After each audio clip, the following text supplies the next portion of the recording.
আসসালামু আলাইকুম। এখনকার আন্তর্জাতিক সংবাদে আপনাদের সবাইকে স্বাগত জানাচ্ছি। চলুন প্রথমে চলে যাচ্ছি সংবাদ শিরোনামে। ইসরায়েলের গোপন পারমাণবিক কার্যক্রম, পশ্চিমাদের দ্বৈত নীতিতে ইরানের নিন্দা। বাইডেন প্রশাসনের চাপে কোণঠাসা যুবরাজ সালমান। মাঝ আকাশে হঠাৎই মার্কিন বিমানে আগুন, অল্পের জন্য রক্ষা পেলেন 251 জন যাত্রী। চীনকে ঠেকাতে তাইওয়ানের জঙ্গি বিমান মোতায়েন। ইউরোপ জুড়ে দিন দিন বাড়ছে মুসলিম বিদ্বেষ। এবং সবশেষ জানাবো ইরাকের আল বালাদ বিমান ঘাঁটিতে রকেট হামলা। এই ছিল শিরোনামে, এবারে চলে যাচ্ছি বিস্তারিত সংবাদে। আমেরিকা পরমাণু সমঝোতা থেকে একতরফাভাবে বেরিয়ে যাবার 1 বছর পর ইরান 5 ধাপে সমঝোতা কিছু অংশ বাস্তবায়ন স্থগিত করে। কেননা ইরান যখন দেখল যে ইউরোপ তাদের দেয়া অঙ্গীকারগুলো রক্ষা করতে পারছে না, বিশেষ করে পরমাণু সমঝোতা অনুযায়ী ইরানের স্বার্থ সুরক্ষা করতে পারছে না, তখন তারা বাধ্য হয়ে এই সিদ্ধান্ত নেয়। 2019 সালের 8 মে থেকে সমঝোতার 26 এবং 36 নম্বর অনুচ্ছেদ অনুযায়ী তেহরান কিছু কিছু ধারার বাস্তবায়ন স্থগিত রাখে। ইরান এখন 23 ফেব্রুয়ারি থেকে স্বেচ্ছায় পরমাণু সমঝোতার বাড়তি প্রোটোকল বাস্তবায়নও স্থগিত করতে যাচ্ছে। অবরোধ প্রত্যাহার এবং ইরানি জাতির অধিকার রক্ষার কৌশলগত পদক্ষেপ এর আওতায় ইরান এই পদক্ষেপ নিয়েছে। মার্কিন যুক্তরাষ্ট্র এবং 3টি ইউরোপীয় দেশ যারা পরমাণু সমঝোতা রক্ষা করতে ব্যর্থ হয়েছে, তারা ইরানের শান্তিপূর্ণ পারমাণবিক কর্মসূচি সম্পর্কে ব্যাপক উদ্বেগ প্রকাশ করলেও ইরানের বৈধ দাবি পূরণের ব্যাপারে কিছুই বলছে না।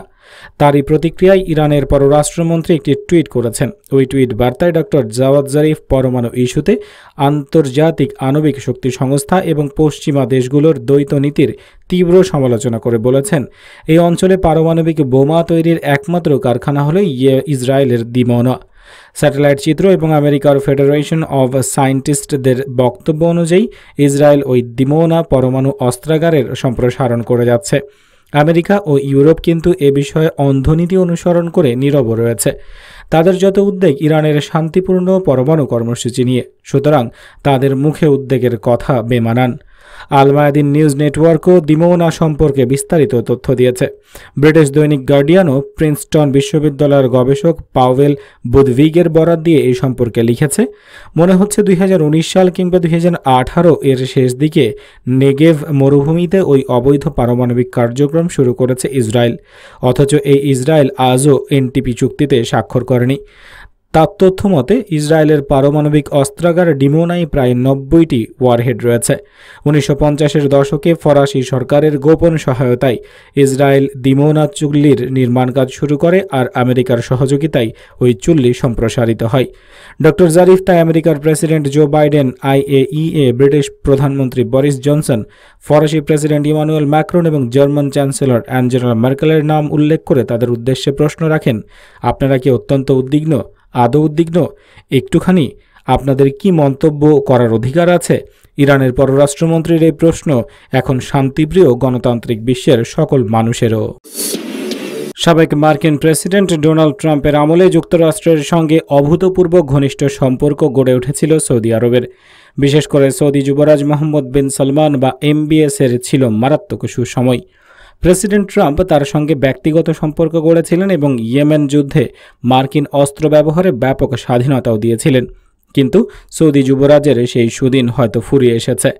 বাইডেন প্রশাসন সৌদি ইস্যুতে ট্রাম্পের নীতি থেকে সরে আসছে, তার ইঙ্গিত মিলেছে চলতি সপ্তাহেই।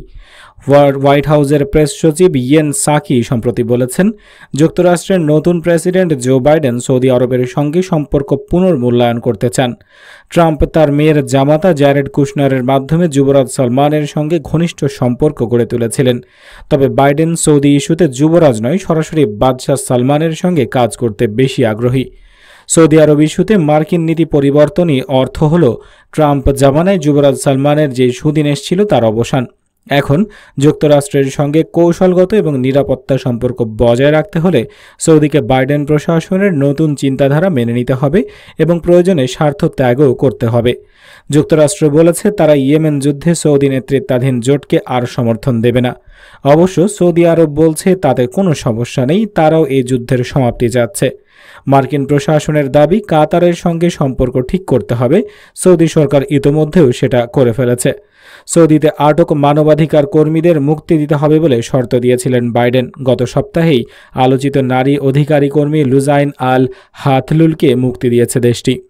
জো বাইডেন নির্বাচিত হওয়ার পর তাকে অভিনন্দন বার্তা পাঠাতে কিছুটা সময় নিয়েছিলেন সৌদি শাসকরা। হোয়াইট হাউসের নতুন প্রশাসন নিয়ে অস্বস্তিতে পড়লেও তারা রাতারাতি যুক্তরাষ্ট্রকে বাদ দিয়ে নতুন বন্ধু খুঁজতে যাবেন বলে মনে হয় না। তারা জানেন পারস্য উপসাগরে মোতায়েন যুক্তরাষ্ট্রের পঞ্চম নৌবহর সরে গেলেই শত্রু ইরান সেই জায়গা দখল করবে এবং মধ্যপ্রাচ্যের সবচেয়ে ক্ষমতাধর দেশে পরিণত হবে। এখন প্রশ্ন হচ্ছে, টিকতে পারবেন তো সালমান? বেশিরভাগ পশ্চিমা দেশের কাছেই এমবিএস একটি বিতর্কিত নাম। 2018 সালেই তার নির্দেশেই সাংবাদিক জামাল খাশোগিকে হত্যা করা হয় বলে অভিযোগও রয়েছে, যদিও যুবরাজ এই অভিযোগ বরাবরই অস্বীকার করে এসেছেন। তাছাড়া সৌদি আরবের ভেতরে যুবরাজ সালমান বেশ জনপ্রিয়, বিশেষ করে তরুণদের কাছে। সামাজিক সংস্কারে যুবরাজের পদক্ষেপগুলোর প্রশংসাও করেন তারা। 35 বছর বয়সী সালমানই সৌদি আরবের সর্বময় ক্ষমতার মালিক। দেশটির সশস্ত্র বাহিনী, স্বরাষ্ট্র মন্ত্রণালয়, ন্যাশনাল গার্ড সবই এখন তার নিয়ন্ত্রণে। বাইডেন প্রশাসন যে কৌশল নিয়েছে তাতে যুক্তরাষ্ট্রের জন্য ঝুঁকি রয়েছে। 80 বছর বয়সী সৌদি বাদশাহ সালমান খুবই অসুস্থ। দেশ পরিচালনার কাজ তিনি করতে পারেন না বললেই চলে। ফলে যুক্তরাষ্ট্র পছন্দ না করলেও তাদের হয়তো আগামী কয়েক বছর বা দশক এমবিএসের সঙ্গেই কাজ করতে হতে পারে। চোখের সামনে যেন ভেসে উঠছিল সাক্ষাৎ মৃত্যুর প্রতিচ্ছবি। ডেনভার থেকে হনুলুলুগামী মার্কিন বিমান সংস্থার এক বিমানের ইঞ্জিনে আগুন ধরে গেলে মাঝ আকাশে এই অবস্থায় তৈরি হয়। স্বাভাবিকভাবেই যাত্রীরা আতঙ্কিত হয়ে পড়েছিলেন, কিন্তু শেষ পর্যন্ত নিরাপদেই ডেনভারে ফিরে আসতে পেরেছে বিমানটি। হাঁপ ছেড়ে বেঁচেছে সব যাত্রী এবং ক্রুরা। পাশাপাশি আরেকটু হলেই কত বড় বিপদ হতে পারত ভেবে পাচ্ছেন না তারা। ইতিমধ্যেই ভাইরাল হয়েছে মাঝ আকাশে জ্বলন্ত ইঞ্জিন নিয়ে বিমানটির ভেসে চলার ভিডিও, যা ভাইরাল হয়ে গেছে সোশ্যাল মিডিয়ায়। শনিবার ডেনভার থেকে হনুলুলুর উদ্দেশ্যে যাত্রা করে UA328 নামের বিমানটি। বিমানে ছিলেন 231 জন যাত্রী এবং 10 জন ক্রু সদস্য। আচমকায় আতঙ্ক ছড়িয়ে পড়ে। বিমান তখন 15,000 ফুট উঁচুতে। রীতিমতো গোলমাল দেখা যায় ইঞ্জিনে। তারপরে দেখা যায় ইঞ্জিনে আগুন লেগে গিয়েছে। গল গল করে ধোঁয়া বেরোতে শুরু করে সেখান থেকে। সঙ্গে সঙ্গে আতঙ্ক ছড়িয়ে পড়ে যাত্রীদের মধ্যে। বিমানটি অবতরণের পর এক যাত্রী জানিয়েছেন, চোখের সামনে ওইভাবে বিমানটিতে ধ্বংসের মুখে পড়তে দেখে তিনি হাল ছেড়ে দিয়েছিলেন। তার কথায়, সত্যি বলতে কি আমার মনে হয়েছিল যে কোনো মুহূর্তেই আমরা মারা যাব, কেননা ইঞ্জিন বিস্ফোরণের পরে বিমানটি ক্রমেই নিচের দিকে নেমে যাচ্ছিল। আমি আর আমার স্ত্রী হাতটা ছুঁয়ে বলেছিলাম আমাদের সময় শেষ। কিন্তু শেষ পর্যন্ত কোনো বিপত্তি ঘটেনি। ডেনভারে ফেরত গিয়ে দিব্যি ল্যান্ডিং করে বিমানটি। তবে নামার আগে বিমানের কিছু অংশ ভেঙে পড়ে নিচে। বেশ জনবহুল এলাকার কয়েকটি বাড়ির ছাদে সেগুলো পড়ে। বিমান সংস্থার তরফে জানানো হয়েছে তদন্ত করে দেখা হচ্ছে কী কারণে ইঞ্জিনে আগুন লেগে গিয়েছিল। সেই কারণে টুইট করে সকলের কাছে সংস্থার তরফে আর্জিও জানানো হয়েছে, বিমানের কোনো অংশ মাটিতে পড়ে থাকতে দেখলে কেউ যেন সেটিকে স্পর্শ না করে কিংবা জায়গা থেকে না সরায়। তাইওয়ানের আকাশসীমায় আবারও চীনের 11টি যুদ্ধবিমান প্রবেশের পর উত্তেজনা বেড়েছে। তাইওয়ান বলেছে তারা চীনা যুদ্ধবিমান ঠেকাতে পাল্টা পদক্ষেপ নিয়েছে। কয়েকটি জঙ্গি বিমানকে এই কাজে মোতায়েন করা হয়েছে। তাইওয়ানের প্রতিরক্ষা মন্ত্রণালয় আরও বলেছে, চীনা বিমান প্রবেশের পর সেগুলোকে ধাওয়া করতে তাদের জঙ্গি বিমানগুলো প্রাটাস দ্বীপ পর্যন্ত গেছে। গত 18 সেপ্টেম্বর মার্কিন যুক্তরাষ্ট্রের অর্থনীতি বিষয়ক আন্ডার সেক্রেটারি কেইথ ক্রাচ তাইওয়ান সফরে যাওয়ার পর চীনের সাথে তাইওয়ানের উত্তেজনায় নতুন মাত্রা যোগ হয়েছে। গত কয়েক দশকের মধ্যে এই দ্বীপ ভূখণ্ডে মার্কিন পররাষ্ট্র মন্ত্রণালয়ের সবচেয়ে উচ্চ পদস্থ কর্মকর্তা হিসেবে তাইওয়ান সফর করেন কেইথ। তার এই সফরের সময় তাইওয়ান প্রণালীর কাছে 2 দিনের সামরিক মহড়া চালায় যুক্তরাষ্ট্র। সেই সময়ও চীনা সামরিক বাহিনীর একটি যুদ্ধবিমান আকাশসীমায় প্রবেশের চেষ্টা করলে তাইওয়ানের বিমান বাহিনীর এক পাইলট বাধা দেন। তাইওয়ান অভিযোগ করেছে, গত কয়েক মাসে বেশ কয়েকবার চীনা যুদ্ধবিমান আকাশসীমা লঙ্ঘন করেছে। পরিস্থিতি মোকাবেলায় তারা নিজেদের সীমানায় যুদ্ধবিমান মোতায়েন করতে বাধ্য হয়েছে। চীন তাইওয়ানকে নিজের অবিচ্ছেদ্য অংশ বলে মনে করে। সম্প্রতি চীন হুঁশিয়ারি দিয়ে বলেছে, তাইওয়ান আনুষ্ঠানিকভাবে স্বাধীনতার ঘোষণা দিলে দ্বীপটিকে যুদ্ধের মোকাবেলা করতে হবে। একদিকে করোনার দুর্ভোগ, অন্যদিকে তা ঘিরে ইউরোপ জুড়ে একের পর এক কনস্পিরেসি থিওরি বা ষড়যন্ত্র তত্ত্ব। যত দিন যাচ্ছে ইউরোপের দক্ষিণপন্থীরা নানা রকম ষড়যন্ত্র তত্ত্ব সামনে আনছে, বাড়ছে মুসলমানদের বিরুদ্ধে বিদ্বেষভাব। সমাজবিজ্ঞানীদের ধারণা, করোনা পরবর্তী সময়েও এই ষড়যন্ত্র তত্ত্বগুলো ইউরোপের সাম্রাজ্য সমাজে প্রাধান্য পাবে। শরণার্থী মুসলিম উদ্বাস্তুদের বিরুদ্ধে ক্ষোভ আরও বাড়বে। একই সঙ্গে বৃদ্ধি পাবে দক্ষিণপন্থী মতবাদের রমরমা। ইউরোপ জুড়ে ইতিমধ্যেই তার প্রাদুর্ভাব লক্ষ্য করা যাচ্ছে। 1 বছরেরও বেশি সময় ধরে গোটা বিশ্বে করোনার প্রকোপ চলছে। ইউরোপের বহু দেশে এখনও লকডাউন অব্যাহত। কবে লকডাউন উঠবে তা এখনও স্পষ্ট নয়। কার্যত ঘরবন্দি হয়ে বসে আছে সাধারণ মানুষ, আর তার জেরেই বাড়ছে ক্ষোভ। বেশ কিছু গোষ্ঠী করোনার বিষয়টিকে ষড়যন্ত্র বলে মনে করছেন। এই বক্তব্য সামনে রেখে রাস্তায় রাস্তায় নেমেছে বহু মানুষ। নেদারল্যান্ডস, ইতালি, জার্মানিতে বিক্ষোভ হয়েছে। কারফিউ ভেঙে বিক্ষোভ দেখিয়েছেন অনেকে। দক্ষিণপন্থী সংগঠনগুলো বহু ক্ষেত্রেই এই বিক্ষোভগুলিকে সমর্থন জানিয়েছে। এই পরিস্থিতিতে জার্মানি, সুইডেন এবং যুক্তরাজ্যের 3টি সংগঠন একসঙ্গে একটি সমীক্ষা চালিয়েছে।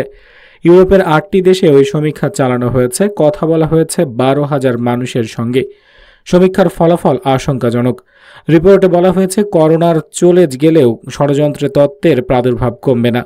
গণতান্ত্রিক পদ্ধতিতে নির্বাচিত সরকারের বিরুদ্ধে ক্ষোভ কমবে না এবং সবচেয়ে বড় কথা, ইউরোপ জুড়ে শরণার্থী, উদ্বাস্তু এবং মুসলিমদের বিরুদ্ধে মনোভাব আরও শক্ত হবে। সমীক্ষার রিপোর্টে বলা হয়েছে, ফ্রান্স, ইতালি, পোল্যান্ড এবং হাঙ্গেরির মানুষ মনে করেন করোনাকালে দেশের সরকার সম্পূর্ণ বা আংশিকভাবে ভেঙে পড়েছে। জার্মানি এবং সুইডেনে এমন মনোভাবের সংখ্যা সামান্য কম হলেও তা প্রায় 1/3 কাছাকাছি। প্রায় প্রতিটি দেশেই শরণার্থী বিরোধী মনোভাব বাড়ছে। 8টি দেশে একত্রে শরণার্থী বিরোধী মনোভাবের সংখ্যা 1/3, কিন্তু হাঙ্গেরিতে সেই সংখ্যাটি 60%। অর্থাৎ 60% মানুষ মনে করেন দেশে শরণার্থীদের আর জায়গা দেয়া ঠিক নয়। যারা আছেন তাদেরও ফেরত পাঠানো দরকার। রিপোর্টে বলা হয়েছে, মূলত সোশ্যাল নেটওয়ার্কের মাধ্যমে দক্ষিণপন্থীরা তাদের তত্ত্ব প্রকাশ করছে। তারা নিজেরা হামলার পরিকল্পনা করছে না, কিন্তু মানুষের মনে তারা এমনভাবে বিদ্বেষ ছড়িয়ে দিচ্ছে যে হামলার সম্ভাবনা বৃদ্ধি পাচ্ছে।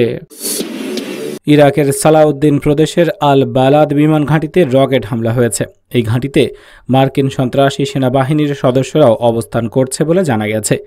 ইরাকের সাবেরিন নিউজ চ্যানেল জানিয়েছে, শনিবার রাতেও এই ঘাঁটিতে 3টি রকেট আঘাত এনেছে, তবে কেউ হতাহত হয়নি। আল বালাদ ঘাঁটিটি রাজধানী বাগদাদের 60 কিলোমিটার উত্তরে অবস্থিত। ইরাকে অবস্থিত মার্কিন সামরিক ঘাঁটি এবং সামরিক বহরে হামলার ঘটনা সম্প্রতি খুবই বেড়েছে। ইরাকের জনগণ এবং রাজনৈতিক দলগুলো সেদেশে মার্কিন সেনা উপস্থিতির বিরোধিতা করছে। তারা সেদেশ থেকে অবিলম্বে মার্কিন সেনা প্রত্যাহার চায়। এর আগে ইরাকের সংসদ মার্কিন সেনা বহিষ্কারের বিষয়ে একটি বিল অনুমোদন করেছে। ইরাকের সাবেক প্রধানমন্ত্রী ও রাজনীতিবিদ নুরি আল মালিকি চলতি সপ্তাহেই ঘোষণা করেছেন সেদেশে বিদেশি সেনাদের কোনো প্রয়োজন নেই। ইরাকে তৎপর জঙ্গি গোষ্ঠীগুলোর প্রতি মার্কিন বাহিনীর সমর্থন এবং সহযোগিতা দিয়ে থাকে বলে অভিযোগ রয়েছে। বন্ধুরা, এই ছিল এতক্ষণ পর্যন্ত সংবাদে। আশা করি আপনাদের ভালো লেগেছে। ভিডিওটি অবশ্যই লাইক করবেন, খবরটি আপনাদের বন্ধুদের সাথে শেয়ার করবেন। চ্যানেলে সাবস্ক্রাইব করে না থাকলে এক্ষুনি চ্যানেলে সাবস্ক্রাইব করে বেল আইকনে ক্লিক করুন নিয়মিত আপডেট পাওয়ার জন্য। কমেন্ট বক্সে আপনার মূল্যবান মতামত জানাতে ভুলবেন না। দেখা হচ্ছে পরবর্তী খবরে। ততক্ষণ পর্যন্ত ভালো থাকবেন। আল্লাহ হাফেজ।